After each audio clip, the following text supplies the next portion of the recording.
quando se sente bater no peito heróica pancada, deixa-se a folha dobrada, enquanto se vai morrer. Ele diz: só é grande a liberdade, que sacode a majestade e arranca a juba dos reis. Isso é extraordinário. Quer dizer, carrego no meu bolso um craniômetro, com que meço as inteligências pequeninas. Então, Tobias viveu a vida inteira, seduziu toda a mocidade com a palavra.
A história de Sergipe, ela registra também, nesta região, além dos quiriris, tupinambás e tapuias, que eram canibais.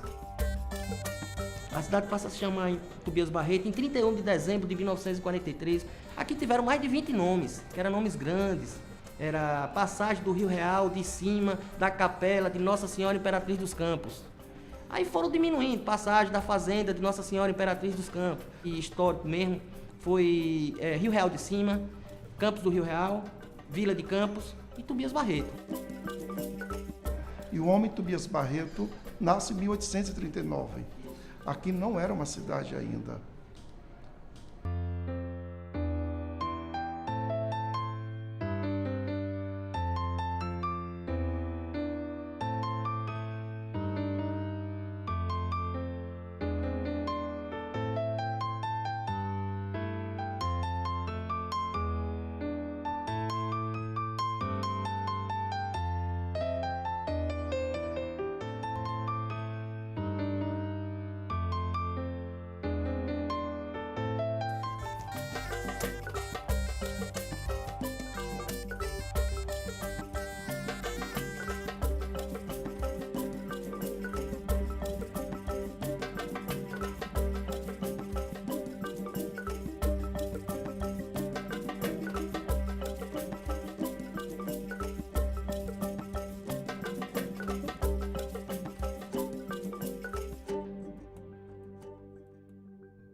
Tobias Barreto de Menezes, ele nasce em 7 de junho de 1839, na Vila de Campos, que hoje é a cidade que recebe o nome de Tobias Barreto em sua homenagem. Tobias, ele começa os seus estudos ainda em casa com sua mãe, chamada Emerenciana Menezes, e ela dá os primeiros passos rumo à educação de Tobias.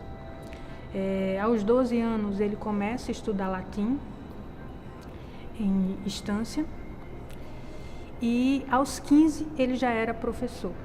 Ele, como um mulato de família simples, né, consegue na profissão de licenciatura, de ser professor, uma ascensão social.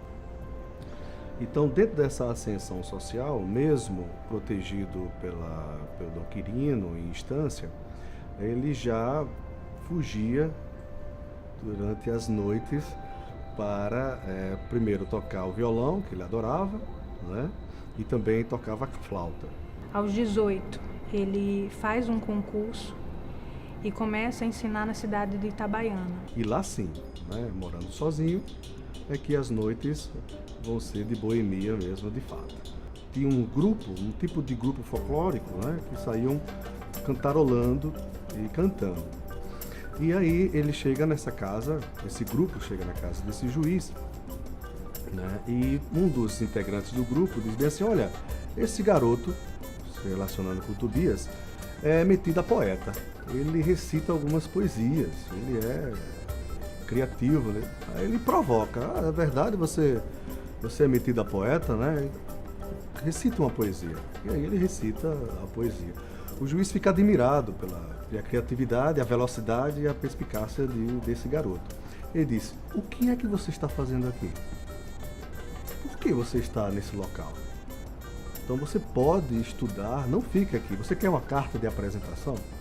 Né? Porque uma carta do juiz para estudar, ele estava incentivando Tobias, né, a sair da província de Sergipe e estudar direito, e estudar medicina, ou aquilo que ele quisesse. Ele disse: o que você está fazendo aqui? Você está perdendo o seu tempo, você tem muito potencial, saia daqui. E ele dá a carta de recomendação. Aos 22, ele vai para Salvador e passa a ser interno do seminário. E lá ele foi aluno de um outro padre, mesmo porque os seus estudos tinham sido, até então, todos eles, com exceção de sua mãe, dados por padres. Foi assim em Estância, com Dom Quirino, foi assim também em Salvador, com Frei Taparica. Tem um colega de quarto, Silvio Romero. E o Silvio, o garoto, percebeu que ele era uma grande inteligência e se aproximou dele desde então e nunca mais separou. É uma amizade muito... E depois o Silvio Romero é exatamente o contrário do Tobias Barreto, que era um sujeito absolutamente desorganizado, que não dava a menor importância para as coisas dele. E o Silvio não guardava tudo. Ele era um catalogador, ele fez tudo no Brasil. Ele pôs ordem na literatura, no folclore, enfim, onde ele botou a mão, ele parecia que queria viver 200 anos e ia pôr ordem em todas as coisas. Né? Era um Vex Organizatrix, como o próprio Tobias chamava ele. O próprio Silvio Romero depois vai mencionar, né, que uma das revoltas, um dos momentos que Tobias estava muito chateado pela sua condição financeira, de não conseguir pagar os estudos, né, ele se irrita e joga os livros no chão e tal. E aí, certa feita, ele pega o violão e começa a cantar dentro do seminário, coisa que não era permitido. E aí ele acaba sendo expulso.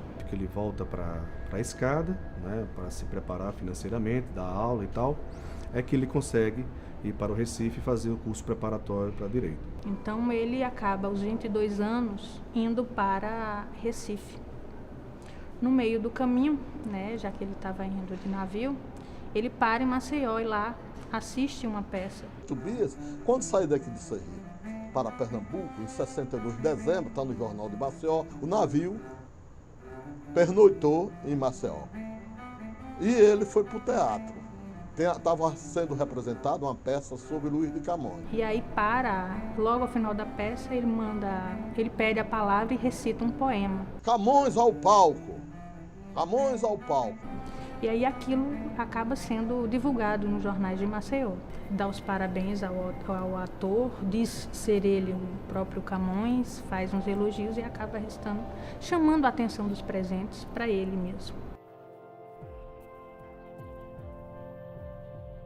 Ele vai para Recife estudar na Faculdade de Direito de Recife. A noite é bela, a baunilha deita aromas ao luar. Anda, não ouviste, filha? O bandolim vai buscar. Das minhas dores magoadas pelas auras perfumadas, quero expandir as toadas que a noite fazem chorar. Tobias Barreto foi um grande poeta condoreiro e teve como contemporâneo o grande baiano Castro Alves. Implantaram um movimento que serviu de modelo não só para o Recife, mas para o Brasil inteiro. Castro Alves, talentoso, menino. Tobias era mais velho. Tobias foi estudar já com a idade de... Quando entrou na faculdade, ele tinha 25 anos. Castro Alves tinha 18. Né? Então, naquela época era comum você, no meio da peça, declamar alguma coisa. Criaram, acredito, uma beleza de tempo de se viver. Né? À noite, e isso ali eu praticamente todo dia, porque o teatro só tinha teatro, né? E eu ia lá, já sabia, preparar poesia, lia. A vida era essa, porque o que é que tinha em Recife em 1865, 64, 65? Castro Alves se levantava de um lado, declamava a poesia, tu vês do outro lado, declamava. Quer dizer, eles eram artistas, né? E havia os aplausos. Quando eu terminava a Amália, ele recitava Castor Eugênia e surgiu a animosidade. Mas você vê raça de Roma tombada, Babilônias em pó e por aí afora. Quer dizer, cada pulo que ele chama, um voo do condor, porque voava alto. Você estava aqui, Castro Alves está aqui, daqui a pouco dá um pulo, está em Roma, está na Grécia. Esse foi o condorerismo. Se Deus é quem deixa o mundo sob o peso que o oprime, se Ele consente esse crime que se chama escravidão para fazer homens livres, para arrancá-lo do abismo, existe um patriotismo maior que a religião. Se não lhe importa o escravo que a seus pés queixas deponha, cobrindo assim de vergonha a face dos anjos seus, em seu delírio inefável, praticando a caridade, nesta hora, mocidade, corrige o erro de Deus. Se houvesse dessa luta uma só glória, um só raio de luz indizível, este era todo para dar ao povo que ainda sente o sacrifício horrível. E se do seio popular brotaram combatentes de homérica estatura, por que entre os semideuses da vitória a presença do rei também figura? É que há tantos triunfos, tantos brilhos, tantos louros que a glória não abarca, que, repartidos pelo povo inteiro, fica sempre um quinhão para a monarca. Os versos que ele fez para os soldados, todo verso dele tinha futucar o imperador. Porque o herói não é o imperador, é aquele que está lá para morrer. Ele termina a faculdade, mas antes mesmo de terminar, ele presta um concurso para a cadeira de latim do curso preparatório para a Faculdade de Direito de Recife. Concurso esse que ele perde para o padre Félix Barreto Vasconcelos, que também era sergipano. Anos depois, ele presta um novo concurso, dessa vez para a cadeira de filosofia do ginásio pernambucano. E dentre os seus oponentes no concurso estava a figura de José Soriano de Souza, que era um médico, havia feito o doutorado em Louvain, na França, e que tirou em segundo lugar, Tobias em primeiro. E José Soriano, ele era, podemos dizer, protegido da igreja, ele era tomista, né? Ele defendia as ideias de São Tomás e tinha todo um apoio da religião local. Nós não podemos esquecer que qualquer concurso da época, né, além de fazer a prova escrita e a prova oral, precisava de um documento que apresentasse se a pessoa tinha boa conduta na sociedade ou não. Mas quem era que dava esse documento? Quem que expedia esse documento? A igreja, o bispo, o padre, o vigário da cidade. Não tinha boa conduta, ele era boêmio, era crítico, não frequentava, não ia às missas aos domingos, né? Tinha uma ideia totalmente diferente. E aí, com certeza, na prova escrita e na prova oral, ele foi bem sucedido. Mas na hora do vamos ver, da boa conduta desse documento, ele não teve acesso. O que não impediu ele de dar aulas, né, particulares, sobretudo. Ele então acaba a faculdade, casa aos 30 anos,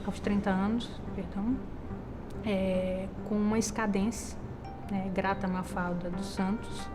Em 1871, ele fixa a residência na cidade de Escada, já formado, advogando, né, passa também a ser curador de órfãos e de escravos na cidade de Escada, além de assumir a função de juiz substituto. De certa forma, se refugiou e começou a estudar cada vez mais, sobretudo as ideias advindas da Alemanha. Figuras como Haeckel, Kant. Ele comprou uma tipografia de segunda mão lá em Escada, né, quando ele terminou o seu curso de Direito. E começou a fazer alguns jornais, inclusive de língua alemã. E lá ele chegou à conclusão de que para combater o Augusto Comte e correlatos positivistas, era preciso libertar o país da influência da cultura francesa. Ele então foi estudar alemão e ficou muito vinculado aos alemães do Rio Grande do Sul, que tinha um jornal, chamava Deutsche Zeitung, Kosseritz, e o Silvio estabeleceu essa ponte, quer dizer, então o Tobias ficou realmente um nome nacional. Em Escada, né, um local que é domínio do seu sogro, né, ele era o juiz substituto, é que ele começa a, de fato, discutir sobre a política e envereda para o Partido Liberal, se filia ao Partido Liberal. Em 1878, ele lança sua candidatura como deputado provincial. Um projeto do Barão de Nazaré, né, que é uma pessoa amiga de Tobias, né? Só dois amigos de Tobias, Barão de Nazaré e Dr. Cunha. E aí o que acontece? O Barão de Nazaré vai ser o autor de um projeto que vai dar bolsa de estudo, né, para uma cidadã de Recife, para ela estudar medicina nos Estados Unidos. O Dr. Soriano era contra que as mulheres fossem estudar o ensino superior. Ele era radical no sentido de dizer, foi capaz de dizer que a mulher não tinha capacidade intelectual para o ensino superior, né? E aí Tobias Barreto tomou as dores, abraçou a causa, porque ele tinha experiência própria, por ter sido professor de escola particular, de lecionar a várias meninas, as várias mulheres, e ele saber do potencial das mulheres. Na Assembleia, ele era inteligente e todo mameluco, desconfiado. Ora, um assunto médico, o doutor Malaquias estava condenando que a mulher não tinha capacidade para estudar medicina. Tobias perdeu umas 7 sessões. Ele diz bem assim, dá mais prazer e satisfação conversar com algumas mulheres do que perder tempo conversando com alguns homens. E um dia, quando a coisa estava quase liquidada, ele chegou, fazendo de conta que estava chegando. Mas, na verdade, ele se preparou e colocou no chinelo o médico com a palavra. Acabou com o médico, só com a palavra, com o argumento da palavra. Então, ele trouxe o argumento, por exemplo, para dizer que a mulher tinha o cérebro pequeno. A Tobias mostrava que o maior cirurgião da época, Dupuitre, tinha um cérebro pequeno. Bairo, o maior poeta da época, tinha um cérebro enorme. Então não há proporcionalidade, né? Algumas mulheres, ela consegue fluir, ela conversa de tudo um pouco. E os homens, por sua vez, têm um raciocínio rasteiro, simplório, pragmatista por demais, não é? Sacode-se dos pés a poeira humana. Nos páramos azuis da luta insana, levanta-se o troféu. Os grandes dias do progresso humano custam a vir. O gênio soberano da alma branca e louçã cresce. Cresce, debruça-se nos montes e arranca dos fundos horizontes a estrela da manhã. Ele já tinha sido vitorioso no debate do projeto do Barão de Nazaré. Ele aproveita esse ensejo para montar um projeto que fosse para a construção de uma escola pública para as mulheres. Em 1878, ele defende a ideia do paternológico, onde a sociedade era eminentemente masculina, né, machista. Então, dizer que as mulheres, e até de certa forma comprovar com estudos na área da biologia e da medicina, que o cérebro da mulher poderia até ser inclusive melhor do que o homem, porque maior. A província, assim como o país, precisa discutir sobre a educação pública, precisa discutir sobre a coeducação, que é dar as mesmas condições que é dada para os homens às mulheres. Ele volta para o Recife e se dedica sobretudo ao direito. Foi nessa volta para o Recife, já com 42 anos de idade, que ele presta concurso para a Faculdade de Direito do Recife, passa.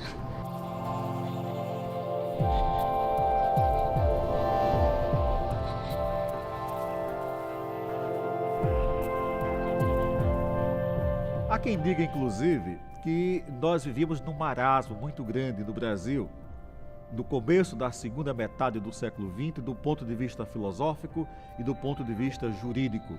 Até porque os nossos 2 cursos iniciais, em São Paulo e em Olinda, depois Recife, tinham inspiração na Faculdade de Direito de Coimbra.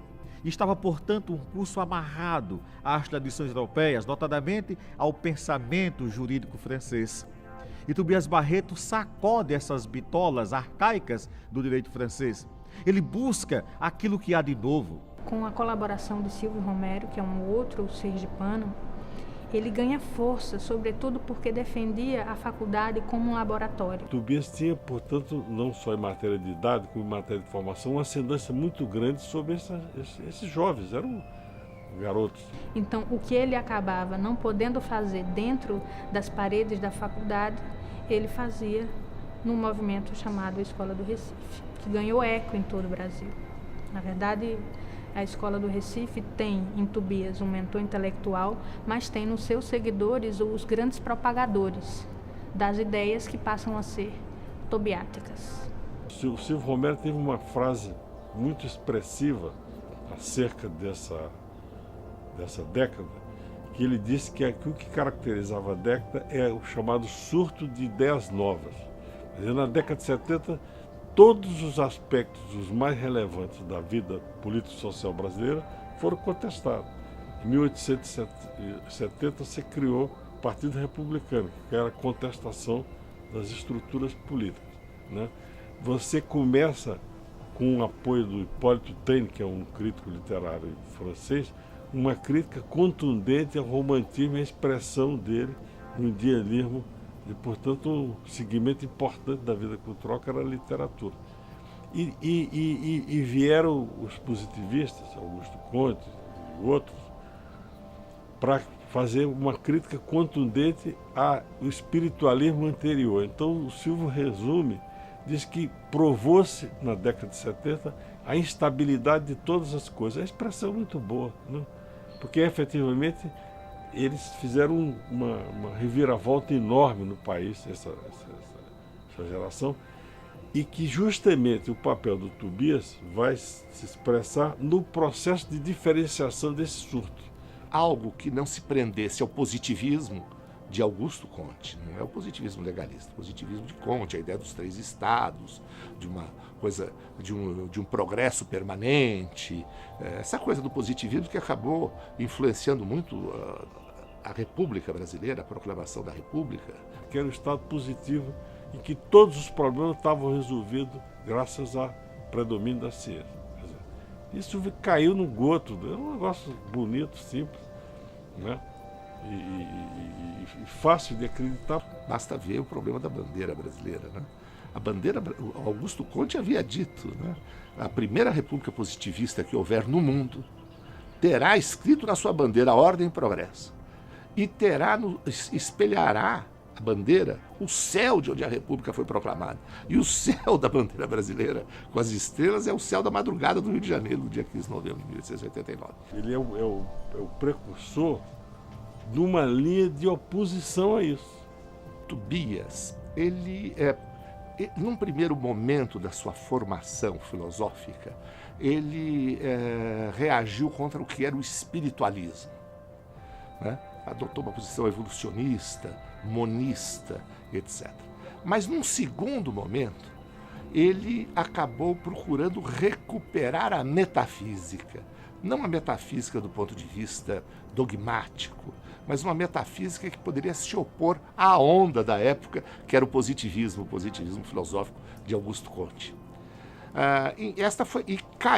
Acabou por cair numa espécie de um neocantismo, quer dizer, de um retorno a Kant, e do ponto de vista da teoria do conhecimento.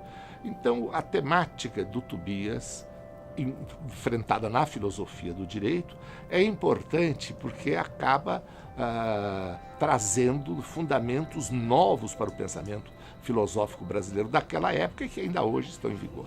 O Clóvis Bevilacqua tem um trabalho sobre os estudos jurídicos do Tobias Barreto, onde ele sustenta que estes estudos jurídicos foram fundamentais para as grandes reformas do ensino jurídico brasileiro daquela época. Tobias Barreto foi um contestador, por exemplo, do direito natural vigente do século XIX. E, basicamente, naquela época, ainda se cultuava esse direito natural que provinha, em grande parte, da patrística de Santo Agostinho e muito mais da escolástica de Tomás de Aquino. Era preciso realmente renovar o direito. E Tobias buscou inspiração exatamente aonde o direito estava em ebulição naquela época, que era na Alemanha. E ele então nos mostra com clareza, dizendo ele, o direito não é um filho do céu, é simplesmente um fenômeno histórico, um produto cultural da humanidade. Eu me dou conta que, efetivamente, a contribuição dele é muito importante, até onde eu percebo, de trazer o direito do céu para a terra. O direito não deve ser visto apenas como letra fria da lei. É preciso ir além da lei. Colocar o direito no mundo da cultura. Nós estamos, desde o início do século XX, profundamente impregnados por um dogmatismo absurdo, um positivismo arraigado, sobretudo a partir do círculo da Escola de Viena de Hans Kelsen. Tobias Barreto chamava a atenção sempre para isto. Nós não devemos ficar adstritos à letra fria da lei. É preciso ir além disto. E eu espero que os jovens de hoje, sobretudo aqueles que estão estudando direito, possam, lendo Tobias Barreto, aprender com ele que o dogmatismo não deve cegar o jurista.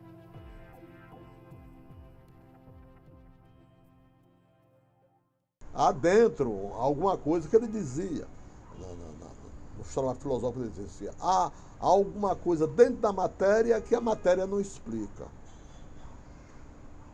Esse resto que ele chamava, o resto mecanicamente inexplicável. Tem alguma coisa que a matéria, você vai, você está vendo o cientista aí, quebra o átomo, sempre tem alguma coisa, sempre resta alguma coisa, né? Agora já descobriu não sei o quê, mas sempre vai ficando alguma coisa. Relógio da minha vida, que a desgraça adiantou a hora da despedida. Meu coração já suou, bate meu peito entretanto, aos olhos sobe meu pranto, cujo amargor é tão bom, mas eu choro a sorte crua. Também o mármore sua, também o bronze da som.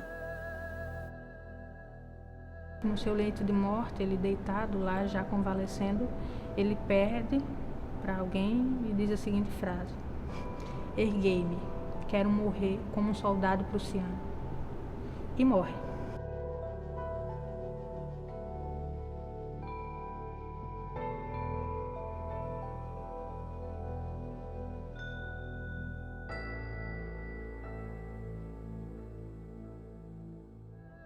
Luiz Antônio Barreto. Este cidadão marcou a minha vida pela paixão pela cultura. Uma figura muito significativa para Tobias e para a memória de Tobias, porque ao estudar, ao reunir as obras completas de Tobias Barreto em 10 volumes, ele restaurou sozinho, sem recurso nenhum público, sem ajuda de ninguém. E hoje o Estado tem preservado toda a memória de Tobias Barreto. Acabou resguardando e tomando conta mesmo da figura de Tobias Barreto aqui no Estado.